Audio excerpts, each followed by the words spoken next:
Good morning students. आज हमारे पास topic है difference between positive economics and normative economics. कल वाले टॉपिक में हमने किया था व्हाट इकोनॉमिक्स। आज है हमारे पास थॉट अबाउट इकोनॉमिक्स, इकोनॉमिक्स को लेकर विचार। कुछ लोगों का विचार है कि जो इकोनॉमिक्स है वो है पॉजिटिव, कुछ लोग कहते हैं जो इकोनॉमिक्स है वो नॉर्मेटिव है। अभी पॉजिटिव नॉर्मेटिव होने का मतलब क्या है? इन दोनों का मतलब, इन दोनों को डिफरेंस को देखकर होगा। इन दोनों के जो हम लोग डिफरेंस कर रहे हैं, ये हमारे पास बेसिस ऑफ डिफरेंस है। ये 5 डिफरेंस हमने दिए हैं कि जो लोग पॉजिटिव इकोनॉमिक्स को पॉजिटिव मानते हैं, उन लोगों का क्या विचार है कि इकोनॉमिक्स पॉजिटिव क्यों है। वो लोग कहते हैं कि जो इकोनॉमिक्स है वो केवल डाटा कलेक्ट करती है, किसी भी प्रॉब्लम से related facts and figure collect किए जाते हैं। फैक्ट्स एंड फिगर कलेक्ट करके ये बताती है what is, what was, what will be. मतलब it deals with the things as they are. ये कहती जो है वो है, जो है वो है। मानो ये फैक्ट्स एंड फिगर में विश्वास करती है और उससे रिलेटेड क्या था, क्या है और क्या होगा। जैसे कि मैं एग्जांपल ले रहा हूं, मैंने कहा इंडिया पॉपुलेशन इज 130 करोड़ है, तो भी है, इससे कोई डाउट नहीं है। और व्हाट वाज, क्या था कि 2011 के अंदर 10 साल पहले, 9 साल पहले इंडिया की पॉपुलेशन 120-121 करोड़ थी भी। और अगर इसी रफ्तार से बढ़ते रहे तो हम लोग, हमारे देश की पॉपुलेशन वर्ल्ड में नंबर 1 हो जाएगी। फैक्ट है, क्योंकि हमारे पास इससे रिलेटेड डाटा है, डाटा कलेक्ट किए हमने इसको वर्ल्ड के साथ कंपेयर किया है। तो इसका मतलब it deals with the things as they are. मतलब ये जो हमारी इकोनॉमिक्स है बेस किसके ऊपर है? Facts and figure. Data collect किए हुए हैं बकायदा हमने, कोई भी स्टडी से रिलेटेड। यानी हम लोग ये कहें कि आज इंडिया के अंदर कोरोना वायरस के पेशेंट 110 करोड़, 1,10,000 हो गए हैं, तो आप चेक कर सकते हो, आप न्यूज़पेपर में देख सकते हो, टीवी चैनल में न्यूज आ रहा है, क्योंकि उन लोगों ने डाटा कलेक्ट किए हैं कि वाकई इतने पेशेंट हो गए हैं। मतलब जो डाटा आपने फैक्ट कलेक्ट किए हैं, जो मैं आपको मतलब बता रहा हूं, कोई इंफॉर्मेशन आपको दे रहा हूं कि इंडिया की पॉपुलेशन 130 करोड़ है, कैन बी वेरीफाइड। आप इसको चेक कर सकते हो ट्रू और फॉल्स, कि सही है या गलत है। आप इसको, जब मैं आपको ये कहूं कि पेट्रोल के प्राइसेस बढ़ रहे हैं, अब आपने चेक करना है कि ट्रू या फॉल्स, तो आप क्या करोगे? मार्केट में जाओगे, पहले ये प्राइसेस थे, आज ये हैं, तो आपको पता लगेगा कि वाकई सर सही कह रहे हैं, पेट्रोल के प्राइसेस क्या हो रहे हैं? बढ़ रहे हैं। मैं ये कहूं कि आज वेजिटेबल्स के रेट कम हो रहे हैं, आप देखोगे, बाजार जाओगे कि कल वेजिटेबल्स के रेट इतने थे, आज इतने हैं, सर की बात सही है कि रेट क्या हो रहे हैं? कम हो रहे हैं। यानी आप इसको फैक्ट्स को ट्रू या फॉल्स के ऊपर वेरीफाई कर सकते हो। अब बात आती है नॉर्मेटिव इकोनॉमिक्स की, कि जो लोग नॉर्मेटिव इकोनॉमिक्स में विश्वास रखते हैं, कि जिन लोगों को कहना है कि इकोनॉमिक्स क्या है, नॉर्मेटिव है, क्यों है, वो बड़ा आइडियलिस्टिक है। वो क्या कहते हैं? It deals with the things as they ought to be. मतलब वो फैक्ट्स एंड फिगर में विश्वास नहीं रखते, वो कहते हैं ऐसा होना चाहिए।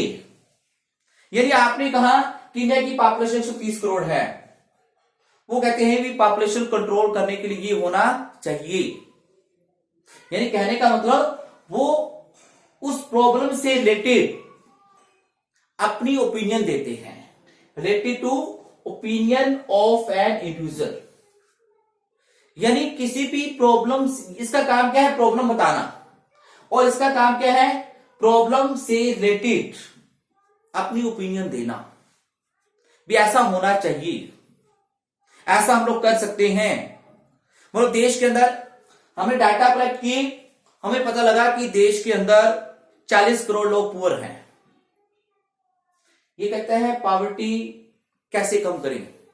कहता है पॉवर्टी कम करने के लिए poor should be given cash payment, rich people should be heavy taxed, अमीरों पे ज्यादा टैक्स लगना चाहिए और वो टैक्स का पैसा किसको दे देना चाहिए, गरीबों में बांट देना चाहिए। यानी ये क्या देते हैं, अपनी ओपिनियन देते हैं। आइडियल इन नेचर, यानी ये अपने नेचर में क्या है, आइडियल है, मतलब विचार रखते हैं और विचारों को आप लोग कभी भी वेरीफाई नहीं कर सकते क्योंकि सबके अलग अलग विचार हैं और विचारों को वेरीफाई करने के लिए हमारे पास कोई पैमाना नहीं है, कोई लैब नहीं है जिसके अंदर हम लोग जांच कर सके। मैं ये कहूं कि शुगर डिजोल्व इन वाटर, ये साइंस है, तो मेरे पास लैब है, मैं चेक करके देख लूंगा। लेकिन ये कहता है कि poor should be given cash payment, तो गरीबी खत्म हो जाएगी, ये इसकी ओपिनियन है। अगर हम सभी गरीबों को कैश पेमेंट देने लग जाएं तो क्या हो सकता है, तो उसके बाद भी गरीबी खत्म ना हो। ठीक है, तो ओपिनियन को हम लोग जज नहीं कर सकते हैं। नो वैल्यू जजमेंट, कहने का मतलब पॉजिटिव इकोनॉमिक्स अपनी वैल्यू जजमेंट नहीं देता, ये सिर्फ अपनी फैक्ट देता है, फिगर देता है। ये कहता है भी राम शाम से ज्यादा इंटेलिजेंट है, लेकिन यहां पे क्या आती है, वैल्यू जजमेंट, ओपिनियन दी जाती है। लेकिन बच्चों जहां पे ओपिनियन दी जाएगी, जहां पे आप किसी को सजेशन दोगे, नेचुरल बात है वहां पे डिबेट होता है।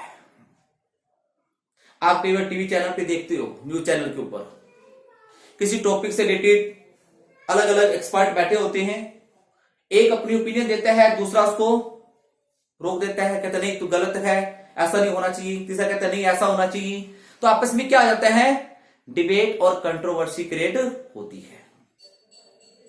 Last point, nature. Positive economics अपने आप में क्या है बेटा, प्योर है, न्यूट्रल है। ये सिर्फ सच्चाई बताती है कि मैं कहूं कि मेरा जन्मदिन 24 जून को है, सच है, इसमें कोई बुराई तो है नहीं। ठीक है, मानो आपके एग्जाम है 20 मार्च को, तो है भी, सच्चाई है, होंगे, न्यूट्रल है, क्लियर। लेकिन नॉर्मेटिव इकोनॉमिक्स क्या है, सुजेस्टिव है और ऑप्टिमम इन नेचर है। कहने का मतलब पॉजिटिव इकोनॉमिक्स के अंदर मैंने पूछा कि भारत और पाकिस्तान का मैच है, कौन जीतेगा, इसे पूछा मैंने जो पॉजिटिव इकोनॉमिक्स के विचार अपने रखते हैं। वो कहते भी जो अच्छा खेलेगा वो जीतेगा, अच्छा खेलने वाली टीम जीतती है, इसमें क्या दो राय है।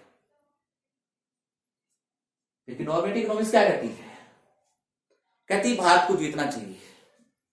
क्यों, पिछले कुछ मैचों में देखा गया है कि भारत अच्छा खेल रही है, भारत ने पाकिस्तान को कई बार हराया है, भारत की बॉलिंग अच्छी है, भारत के बैट्समैन अच्छे हैं, तो इसलिए भारत को, इंडिया को पाकिस्तान को हराना चाहिए। यानी सुजेस्टिव है, अपनी सलाह दी आपने, अपनी राय रखी है, तो ये अपने आप में सुजेस्टिव है और ऑप्टिमम इन नेचर है। क्लियर। तो ये था बेटा दोनों में डिफरेंस, पॉजिटिव एंड इकोनॉमिक्स को, इसको ध्यान से स्टडी करो, रीड करो, कोई डाउट आता है और काफी सारे एग्जांपल है, मैं आपको आपके नोट्स में दूंगा, तो आपको कोई भी डाउट आता है आप मेरे से पूछें, डिस्कस करें। ठीक है बेटा, आई थिंक समझने के लिए काफी है, इसको ध्यान से आपने देखना है वीडियो को और लाइक करना है। ओके बेटा।